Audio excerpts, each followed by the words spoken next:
Praise lord. అందరికీ మన ప్రభు క్రీస్తు నామములో వందనములు, శుభములు. దేవుని బిడ్డలము, చర్చ్ సంఘము, క్రైస్తవులమని, పరిశుద్ధులని సంఘము పిలువబడుతూ ఉన్నాం. ప్రభును మనం ఆరాధించడానికి ఆత్మతో సత్యముతో, అనగా దేవుడు ఆత్మయ్య ఉన్నాడు. మన ఆత్మ వెలిగింపబడి జీవము కలిగి, అలాగే లోకము నుండి, చీకటి నుండి, పాపము నుండి, అపవాది బంధకాల నుండి విడిపించబడ్డాము కనుక సత్యమైన యేసుక్రీస్తు మనలో నివాసం చేస్తూ ఉన్నాడు. పరిశుద్ధాత్మ మనలో జీవిస్తూ ఉన్నాడు. కాబట్టి మనం ఆత్మతో సత్యముతో దేవుణ్ణి మనం ఆరాధించడానికి పిలువబడ్డాం. కాబట్టి ప్రతిదినం ఒకటి మన దేహమే దేవుని ఆలయం. అలాగే ఆదివారం సామూహికంగా అందరం కలిసి మందిరానికి కలెక్టివ్గా ఆరాధించడానికి వెళుతూ ఉన్నాం. మందిరంలో దేవుని మందిరం, అలాగే మన గృహాల్లో దేవుని మందిరం మనమే. పాత నిబంధన కాలంలో గుడారము, ప్రత్యక్ష గుడారము, అక్షరము, రాతి పలకల మీద. మరి ఇప్పుడు ఆత్మ వలన కృత నిబంధన మనమే దేవుని మందసం లోపలనికి వచ్చింది. పాత నిబంధనలో మందసము గుడారములో ఉంది. ఇప్పుడు మందసము ఆత్మ వలన ఆజ్ఞలు మనలోనికి వచ్చేసాయి. మనము దేవుని ఆలయమే ఉన్నామని మీకు తెలియదా? మీరు వెలపెట్టి కొనబడ్డారు, కాబట్టి మీ దేహంతో దేవుని మహింపరచండి అని మనలను దేవుని వాక్యం చెబుతూ ఉన్నది. మనము దేవుని వ్యవసాయమై ఉన్నాం, దేవుని గృహమై ఉన్నాం, మేము దేవునికి జత పని వారమై ఉన్నామని అపోస్తలుడు పౌలు మడుకొని తెలుగు రాస్తూ 3:9 చెప్తూ ఉంటాడు. జత పని వారము, కో వర్కర్స్ విత్ గాడ్. ప్రభువు యేసుక్రీస్తు ఆర్కిటెక్ట్ అండ్ బిల్డర్, సంఘాన్ని కడుతూ ఉన్నాడు. మనము జతపని వారం, హెల్పర్స్. ప్రభువు యేసుక్రీస్తు సూచించిన విధంగా, పరిశుద్ధాత్మ సూచించిన విధంగా ఆయన చెబుతూ ఉన్నవి మనము దేవుని మందకు, సంఘానికి తీసుకొని రావాలి. ఒక విషయాన్ని మీకు చూపిస్తున్నాను, చూడండి. అపోస్తలుల కార్యములు 11:27 యెరూషలేములో వచ్చిన ప్రవక్తల్లో ఒకడు అగబు అంతియోకియాకు వచ్చి అక్కడ ఒకటి చెప్పాడు. అంతియోకులో అప్పటికే ప్రవక్తలు ఉన్నారు. బర్నబా ఉన్నాడు, పౌలనబడిన సౌలు ఉన్నాడు. వీళ్ళందరూ ఉండగా పరిశుద్ధాత్మ సూచిస్తూ ఉన్నాడు అగబు ద్వారా. క్లౌదియ చక్రవర్తి కాలంలో భూలోకమంతట గొప్ప కరువు రాబోచున్నదని ఆత్మ ద్వారా సూచించాను. స్వరక్తమిచ్చి దేవుడు సంపాదించిన సంఘములో పరిశుద్ధాత్మ మనకిచ్చినటువంటి పరిచర్య, బాడీ ఆఫ్ క్రైస్ట్ అంతటా జీవము, నర్వస్ సిస్టమ్ ఇవన్నీ ప్రవహించాలి ఆత్మ ద్వారా. లేదంటే అది ప్యారలైజ్డ్, పని రాదు, జీవం లేదు, పని చేయదు. ఆత్మ పనిచేస్తూ ఉన్నాడు. కాబట్టి ఇంతమంది ప్రవక్తలు ఉన్న అక్కడ వారి మధ్య ఒక పేరు ప్రతిష్టలు లేని ఒక వ్యక్తి అగబు చెప్తున్నాడు, భూలోకమంతటా గొప్ప కరువు రాబోతుందని. అది జరిగింది. అది విన్నవాళ్ళు ఏం చేశారు? తమ్మును తాము, శిష్యులు ప్రతి ఒక్కడు, చూడండి, ప్రతి ఒక్కడు తన శక్తి కొలది యూదయలో కాపురున్న వాళ్ళకి, సహోదరులకు సహాయం చేయటకు నిశ్చయించుకొనిరి. ఇది సూచించకపోతే ఆత్మ ద్వారా వాళ్ళు ఎదుర్కొనలేరు. కరువు కాటకము, శ్రమను ఎదుర్కొనలేరు. అంటే ఆత్మ సూచించడానికి గల కారణం మనల్ని ప్రిపేర్ చేయడానికి, సిద్ధపాటు చేయడానికి. అలాగే మరొకటి, ఇదే అగబు ప్రవక్త 20వ అపోస్తలుల కార్యంలో 11వ వచ్చేసరికి ప్రవక్త వచ్చి అగబు పౌలు దగ్గరికి వచ్చి అతని నడికట్టు బెల్ట్ తీసుకుని అగబు కాళ్ళు చేతులు కట్టుకుని ఈ విధంగా చెప్పాడు. పరిశుద్ధాత్మ చెప్తూ ఉన్నాడు, ఈ నడికట్టు, ఈ బెల్ట్ గల వ్యక్తి యెరూషలేము వెళ్ళగానే అతన్ని అన్ని జనులు, అక్కడ ఉన్న వాళ్ళు, యూదులు బంధిస్తారు, ఇతన్ని శ్రమ పెడతారని చెప్తూ ఉన్నాడు. అది విన్నటువంటి సంఘం వెంటనే పౌలుని నీవు వెళ్ళకూడదని ఆపివేస్తుంటే అతను, ఇలాగేంటి మీరు చేస్తున్నారు, నన్ను ఎందుకు మీరు ఏడ్చి నన్ను గుండె బద్దలు చేస్తారు, మీరు యేసుక్రీస్తు వరకు నేను బంధింపబడ్డానికైనా చనిపోవడానికి కూడా సిద్ధంగా ఉన్నాను. పౌలు మరింత దృఢంగా ప్రిపేర్ చేసుకుంటున్నాడు తన ముఖాన్ని, తన యెరూషలేముకి వెళ్ళాల్సిన ప్రయాణాన్ని, అక్కడ ఏమైతే సంభవిస్తుందో పరిశుద్ధాత్మ అతనికి చెప్తున్నాడు. ప్రతి పట్టణంలో బంధకంలో, శ్రమలో కాచుకొని ఉన్నవని. అది మరొక ప్రవక్త ద్వారా. ఎందుకు? ఇది జరుగుద్ది, ప్రిపేర్ చేయాలి, అలర్ట్ చేయాలి. అతను మరింత సంసిద్ధముగా, మరింత దృఢంగా చేసుకుని మనసుని, హృదయాన్ని వెళుతూ ఉన్నాడు. అప్పుడు సంఘమంతా కలిసి ఇక ప్రభు చిత్తం జరుగునుగాక. ఇది ప్రియమైన బిడ్డలారా, ఈ విషయాలు మీకు సూచించడానికి మిమ్మల్ని ప్రిపేర్ చేయటానికి, ప్రభువుని యేసుక్రీస్తుని ఎదుర్కోవటానికి మన అమూల్యమైన విశ్వాసము సువర్ణము కంటే విలువైన మన విశ్వాసము శ్రమలలో పరీక్షింపబడినప్పుడు మనకి మెప్పు, మహిమ, ఘనత వస్తుంది. మన దేవునికి, మన ప్రభువుని యేసుక్రీస్తుకు ఆ దినమున మహిమ వస్తుంది, ప్రశంసింపబడతాడు. సువర్ణం ఎందుకు పోల్చబడింది? సువర్ణము భూమిలోంచి తీస్తే దానికి విలువ ఎక్కువగా రాదు, అది క్లీన్ చేయబడాలి. ఇంప్యూరిటీస్, మలినాలు, కాపర్, లెడ్, సిల్వర్, జింక్, ఇలాగా టిన్ చాలా అందులో కలిసి ఉంటాయి. అది ప్యూర్ కాదు, శుద్ధ సువర్ణం అని అనం. అది అగ్నిలో వేసినప్పుడే చూడండి, ప్లాస్టిక్నో కర్రలనో మరొకటి వేయరు అగ్నిలో. సువర్ణము, గోల్డ్, ప్యూర్ గోల్డ్, అది ఆభరణానికి, అది స్వచ్ఛమైన బంగారంగా ఉండడానికి అగ్నిలో నుండే వెళ్లాల్సిందే. కాబట్టి మన విశ్వాసము పరీక్షింపబడాలి కడవరి దినాల్లో. ఎందుకు? మనం యేసుక్రీస్తు శిరస్సు కింద ఉన్న మనము పవిత్రమైన కన్యకగా, నిర్దోషమైన కన్యకగా ప్రభువుని యేసుక్రీస్తుని ఎదుర్కోవడానికి. అది లేని వాళ్ళు, పడిపోయిన వాళ్ళు, చెదిరిపోయిన వాళ్ళు, శిరస్సు క్రింద నుండి తొలగిపోయిన వాళ్ళు మిస్టర్ బబులోని మహావేశని వాక్యము చెప్తూ ఉంది. ప్రియమైన దేవుని బిడ్డలారా, మన విశ్వాసం అమూల్యమైనది, దేవుని యొద్ద నుండి మనకి ఇవ్వబడింది. ఇది మనం వింటూ ఉన్నప్పుడు ప్రస్తుతం మిడిల్ ఈస్ట్ జెరూసలేంలో జరుగుతూ ఉన్నది.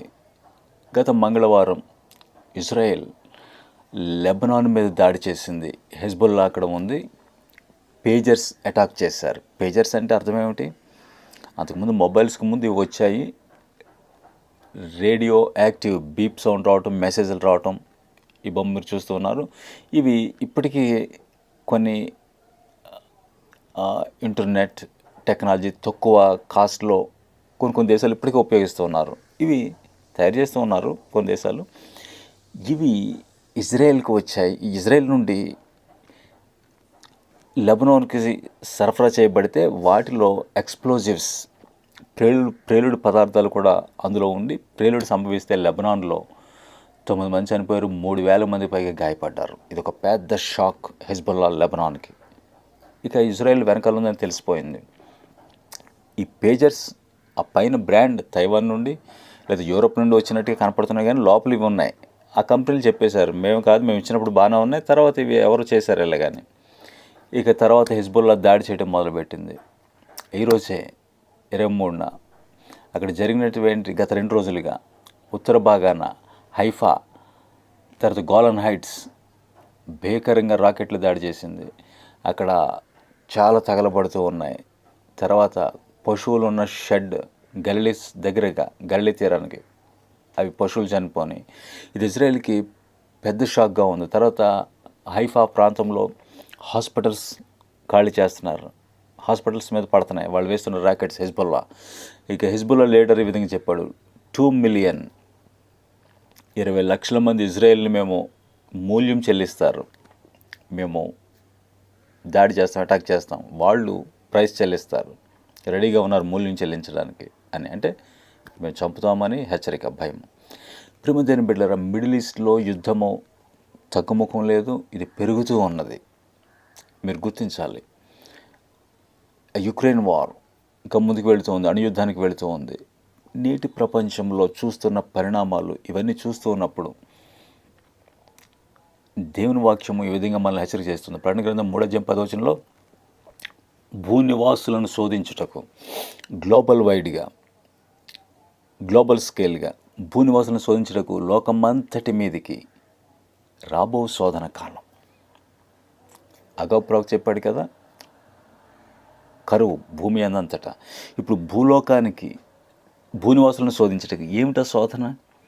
ఏమిటది అంటే చెప్తూ ఉంటారు. ప్రకటన గ్రంథం 4:19 వరకు సంఘం అనే పేరు లేదు. మరేమిటి అక్కడేముంది చూడండి. సంఘం అనే పేరు లేదని చెప్తున్న వాళ్ళకి నేను చెప్తున్నటువంటి ఆన్సర్ చూడండి.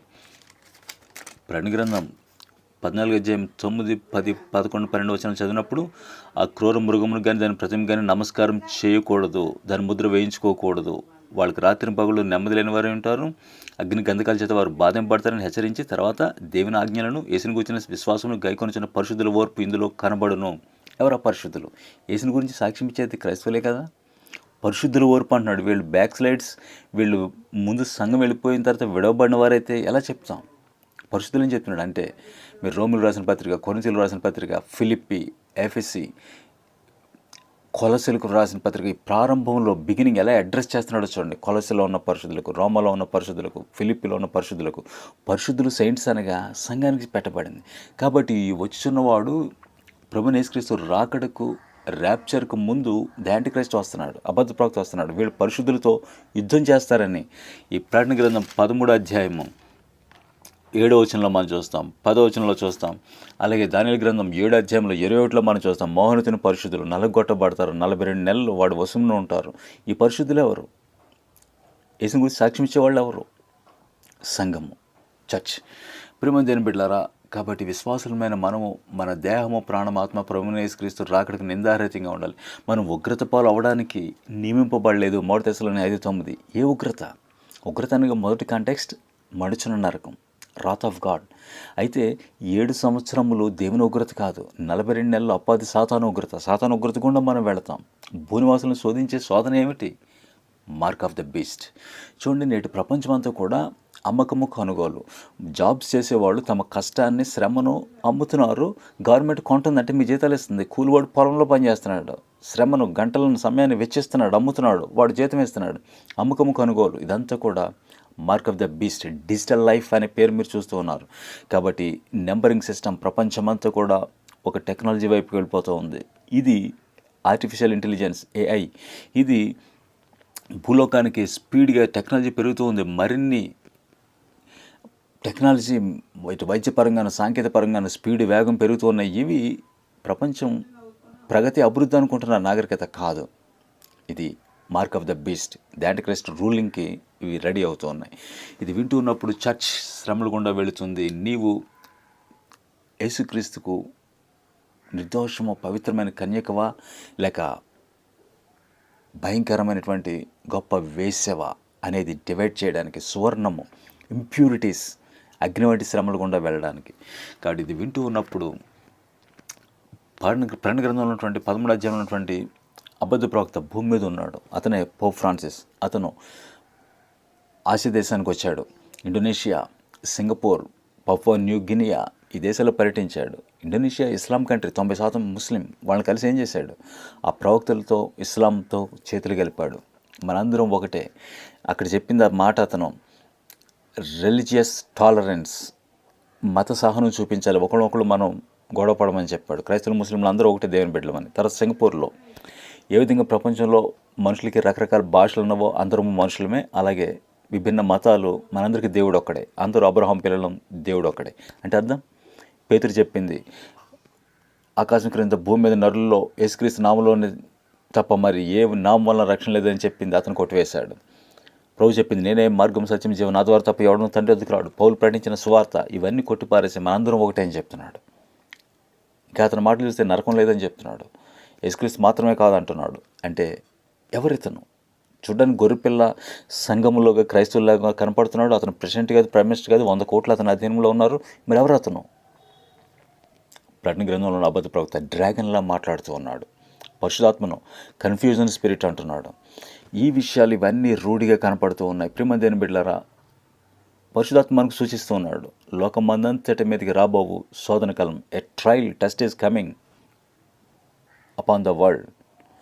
కాబట్టి ఆ కాలంలో ఫిలదెల్ఫియాకు మాత్రం వచ్చింది, టర్కీ, ఆసియా మైనర్లో. మరి ఇప్పుడు ప్రపంచమంతా రాబోతుంది. కాబట్టి నిన్ను, నీ కుటుంబాన్ని, బిడ్డలను జాగ్రత్త పరుచుకోండి, ప్రిపేర్ చేసుకోండి. వాక్యం ఏం చెప్తూ ఉంది? తిమోతికి రాసిన మొదటి పత్రిక 4:1